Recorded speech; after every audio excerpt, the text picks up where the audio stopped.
Hello guys, welcome back. आज जो हम करने वाले हैं वो है सप्लाई का एक ऐसा टॉपिक जो बहुत कम बच्चों को पता होता है, और अगर पता भी होता है तो वो इस टॉपिक को स्किप कर देते हैं। तो इस टॉपिक को आपको बड़े ध्यान से करना चाहिए।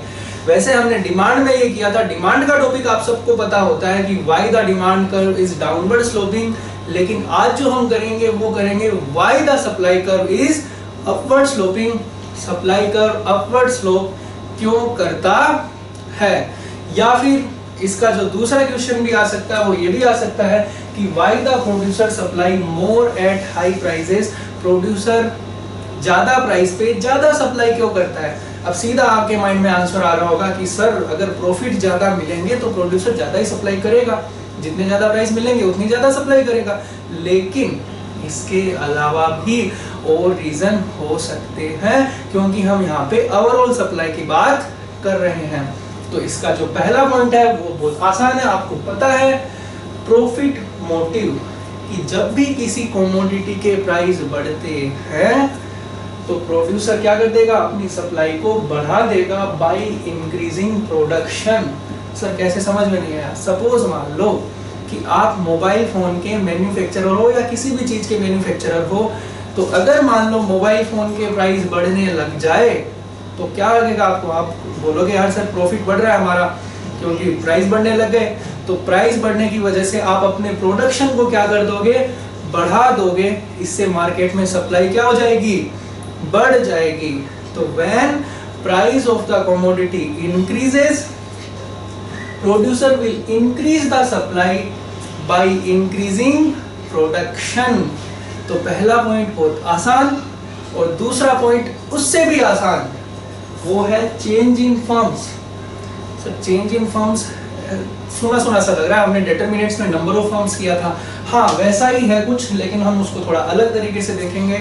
तो चेंज इन फर्म्स में है कि पहले मैं आपको एक एग्जांपल देता हूँ कि जिस time Samsung company mobile phone नया नया बनाई थी, तो उस टाइम में वो सिर्फ बनाने वाले अकेली थी, एंड्रॉयड फोन बनाने वाली। तो जब मोबाइल फोन के प्राइस बढ़ने लगे तो कई फर्मों को जो एंड्रॉयड फोन बनाती है उनको ये लगने लगा कि ये मोबाइल फोन की जो इंडस्ट्री है वो ज़्यादा प्रॉफिटेबल है। उन्होंने मार्केट में एंट्री की और सप्लाई क्या हुई, बढ़ी। तो कहने का मतलब है कि when the price of the commodity increases, many new firms comes into the market। क्योंकि प्राइस बढ़ने की वजह से कई नई फर्में मार्केट में एंटर कर जाती है, और मार्केट में जब कई नई फर्में एंटर करेगी तो सप्लाई भी क्या होगी, बढ़ेगी। और तीसरा पॉइंट बहुत आसान, चेंज इन स्टॉक। तो चेंज इन स्टॉक में क्या होगा, प्रैक्टिकली सारी चीजें सोच के देखो, सारी चीजें आसान होती है, प्रैक्टिकली सोच के देखोगे तो कुछ भी नहीं है इस टॉपिक में। चेंज इन स्टॉक कि जब भी किसी कमोडिटी के प्राइस बढ़ते हैं तो प्रोड्यूसर क्या सोचेगा, या फिर कोई सेल्समैन क्या सोचेगा, भाई स्टॉक को जल्दी निकालो जल्दी निकालो जल्दी निकालो, क्योंकि इस पुराने स्टॉक को बेचते हैं और फिर जो नए स्टॉक आते हैं उसको लेके आते हैं। तो जब भी प्राइस बढ़ते हैं तो प्रोड्यूसर अपने स्टॉक को क्या करता है, ज़्यादा से ज़्यादा सेल करता है, और इस रीजन से जब ज़्यादा सेल करेगा तो मार्केट में सप्लाई भी क्या होगी, ज़्यादा होगी। तो ये थे इसके तीन रीजन, बड़े आसान से थे, बस थोड़ा सा नजर देखने का नजरिया दूसरा था। पहला था प्रॉफिट मोटिव, दूसरा था चेंज इन फर्म्स, जिसमें हमने देखा था कि मार्केट में कई नई फर्में एंटर करती है प्राइस के बढ़ने की वजह से, और तीसरा पॉइंट था चेंज इन स्टॉक। तीनों को हम रिलेट कर रहे हैं, प्राइस में बढ़ने की वजह से तीनों पे क्या फर्क पड़ेगा। तो ये था हमारा इसके तीन रीजंस। और मैं अगर बताना चाहूँ तो अगर इसको डायग्राम में एक्सप्लेन करना चाहूँ तो ये इसका यही था कि ये सप्लाई कर्व अपवर्ड स्लोप क्यों करता है। अब इस टॉपिक को करने के बाद में हम इसकी सप्लाई की एक्सेप्शंस भी देख लेते हैं, क्योंकि आज कुछ ज़्यादा अभी तक नहीं हुआ है। और एक्सेप्शंस का मतलब कि कौन सी ऐसी सर्कमस्टेंसेस है जिस पे सप्लाई का रूल लागू नहीं होता। तो सप्लाई के रूल में हमने किया था कि जब प्राइस बढ़ते हैं तो क्वांटिटी बढ़ेगी, और प्राइस घटते हैं तो क्वांटिटी घटेगी, मतलब पॉजिटिव रिलेशन होता है। लेकिन कुछ सिचुएशन ऐसी है जिसमें नेगेटिव रिलेशन होता है कि जब प्राइस बढ़ेंगे तो क्वांटिटी मतलब सप्लायर अपनी सप्लाई को क्या कर देगा, घटा देगा। ऐसी कौन सी सिचुएशन है? प्रैक्टिकली बस सोच के देखो, बहुत आसान है। पहला है फ्यूचर एक्सपेक्टेशन।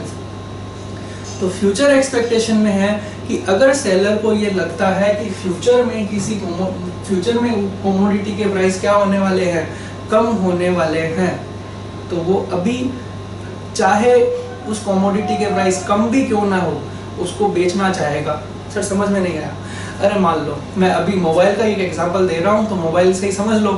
तो मान लो कि आप मोबाइल के मैन्युफैक्चरर हो और अगर आपको ये लगता है कि मोबाइल फ़ोन के दाम फ्यूचर में घटने वाले हैं, तो आप वेट थोड़ी करोगे अभी प्रेजेंट में, आप यही सोचोगे कि जो मिल रहा है वही ले लेते हैं। तो प्रोड्यूसर प्रेजेंट में चाहे कम प्राइस उसको मिले, उसको सेल करने लग जाएगा।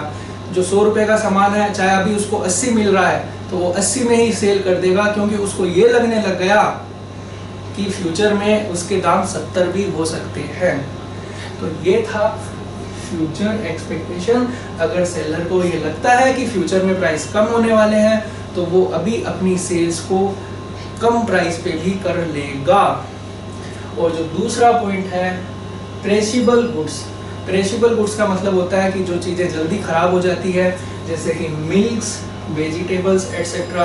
तो मिल्क्स वेजिटेबल्स के केस में जो भी सप्लायर होगा वो वेट थोड़ी करेगा प्राइस के बढ़ने का। अगर वेट करेगा तो ये चीज़ें तो खराब हो जाएगी, तो वो इन चीज़ों को कम दाम पे भी बेच लेगा। वो ये वेट नहीं करेगा कि इन चीज़ों के दाम क्या हो जाए, बढ़े, क्योंकि तब तक तो ये चीज़ें खराब हो जाएगी। और तीसरा है एग्रीकल्चरल गुड्स। कि एग्रीकल्चरल गुड्स के केस में प्राइस एग्रीकल्चरल गुड्स के केस में डिपेंड्स करते हैं नेचुरल फैक्टर पे, जैसे कि वेदर पे, रेन पे। तो जितनी ज़्यादा बारिश होगी उस हिसाब से दाम घटेंगे या बढ़े, मतलब उस हिसाब से एग्रीकल्चर गुड्स ज़्यादा प्रोड्यूस होंगे, तो उस हिसाब से ही दाम तय होंगे। इसका ज़्यादा सप्लाई से कोई रिलेशन नहीं होता है। एग्रीकल्चर गुड्स डिपेंड्स करते हैं किस पे, नेचुरल फैक्टर्स पे। और लास्ट है बैकवर्ड कंट्रीज, जिनके पास में रिसोर्सेज ही नहीं है।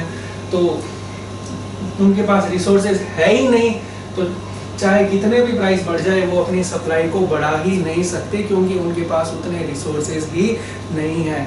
क्योंकि रिसोर्सेज नहीं है तो चाहे प्राइस बढ़े घटे, सप्लाई पे कोई फर्क नहीं पड़ेगा, क्योंकि उनकी इतनी कैपेबिलिटी नहीं है। तो ये थे इसके एक्सेप्शंस। आई होप आपको ये समझ में आया होगा। अगर नहीं समझ में आया तो इस वीडियो को एक बार वापस देखें। फिर भी नहीं समझ में आया तो कमेंट बॉक्स खाली पड़ा है, कमेंट बॉक्स पूरा का पूरा भर दीजिए। मैं आपकी कमेंट्स की क्वेरी जरूर लूँगा। तो लास्ट में मैं आपको यही बोलूँगा कि अगर आपको ये वीडियो पसंद आया तो प्लीज़ इसे लाइक कीजिए, सब्सक्राइब कीजिए, ज़्यादा से ज़्यादा शेयर कीजिए, क्योंकि इस स्टेशन पे काफ़ी चीज़ें आने वाली है, चाहे वो अकाउंट से रिलेटेड हो, इको से रिलेटेड हो, या कॉमर्स के अदर सब्जेक्ट हो। तो टिल देन हंसते रहिए, मुस्कुराते रहिए और चैनल को सब्सक्राइब करना मत भूलना। Till then, thank you guys.